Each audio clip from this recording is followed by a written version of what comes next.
Hey folks, I hope you're doing well, whoever's watching this video. Um, just had a little something that I wanted to share with you. Sort of a little preview of one of my keynote messages, which is Scandalous Excellence. Um, in today's society, everybody wants everything fast. Fast food, fast service, fast cars, fast everything. But the truth is, in our need for speed and our quest for getting everything as quickly as possible, we often will find ourselves on a slippery slope of just kind of getting by. And in a best case scenario, we start sliding down toward mediocrity. In a worst case scenario, we slide all the way down to just absolutely the bare minimum to get something done.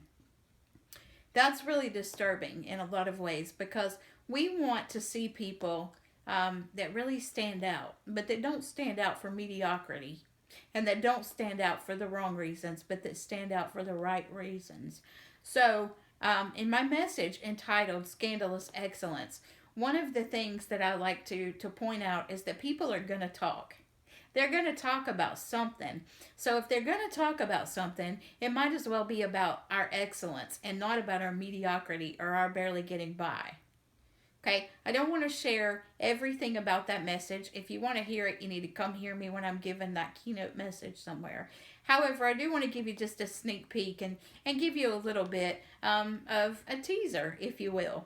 So I like to start out with my own story, just a brief overview. When I was a baby, I apparently seemed to be like every other baby, was developing at first fairly normally. But by the time I was around 9 months old, it was apparent that I was no longer progressing physically the way that I should. I was not able to crawl. Really, I wasn't able to even begin to walk yet. So there were some serious issues with my body physically. At first, they thought I was just a late bloomer, but over time, they began to realize no, this is something more serious. So, at the age of 15 months, I underwent a battery of tests at a major hospital in Atlanta, Georgia, and was given a diagnosis that essentially said I would have maybe 3 years up until the age of three to live. And so that really meant I only had about, a few more months to go. So it was really devastating to my family, to everything that they had known or thought about me, because, like I said, I seemed to be normal up until just a few months prior. So obviously, I made it past the age of three. I'm 40 now, and I'm doing very well, actually. So that diagnosis really it impacted my life and impacted my family, and it's impacted me physically. The truth is that, obviously I did not die. However, it's clear that I do still have some issues. You can see, wheeling around here and this crazy zero turn power chair. And it's very useful, and I'm grateful for technology. Um, so it has impacted my life, though, and I'm not able to do some of the things that other people do, but that's okay because there's a lot that I can do. And one of those things is to not only try to live life with a spirit of excellence as best I can, but also to try to motivate other people to do the same thing. So, what does it mean to have a spirit of excellence? That's a really good question, I think, and it's something that a lot of people maybe have the question, but they don't know they have that question. They just know there's something they recognize in some people, and they're just not sure what it is, so they maybe don't know how to ask the question. But that's what I like to call it. That's something, the X factor that really sets someone apart, I believe, is a spirit of excellence. And so I'll give you just a quick overview of some of the points I think that make up living a life of a spirit of excellence. Number one is that you have a proper standard, and whatever you do is based on that standard. So if you are in a business, say a corporation, your standard is your company's guiding principles. The mission statement, those guiding principles that set all the behavior for your organization. That's crucial. If you don't abide by that standard, you're not in alignment with what the business strives to produce in society. So that's absolutely critical to not only have the standard, but to know the standard and to abide by the standard. If you're in a school system, it's very important that you know the workings of the school, that you know the code of conduct, and that you really strive to abide by it. That you're not always looking for ways to skimp on the rules or to try to take a shortcut, but you know the standard and you choose to abide by it, not begrudgingly, but willingly and with joy. So that's principle number one. Know the standard and abide by it.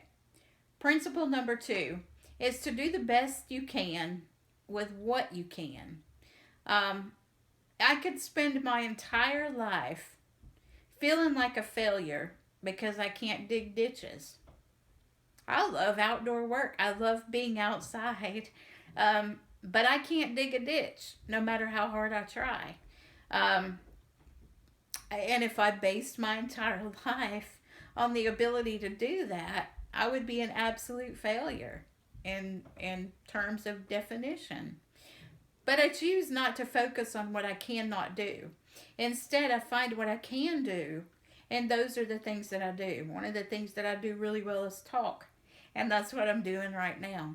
I've made a career of talking in classrooms and before groups, and it's great. I couldn't ask for anything better. So I focused on what I can do, and that's what I encourage you to do as well. So you don't just know your standard and abide by it, but you accept what you can't do. You don't mull over it. You don't moan over it. You don't grieve over it. You just move on and find what you can do.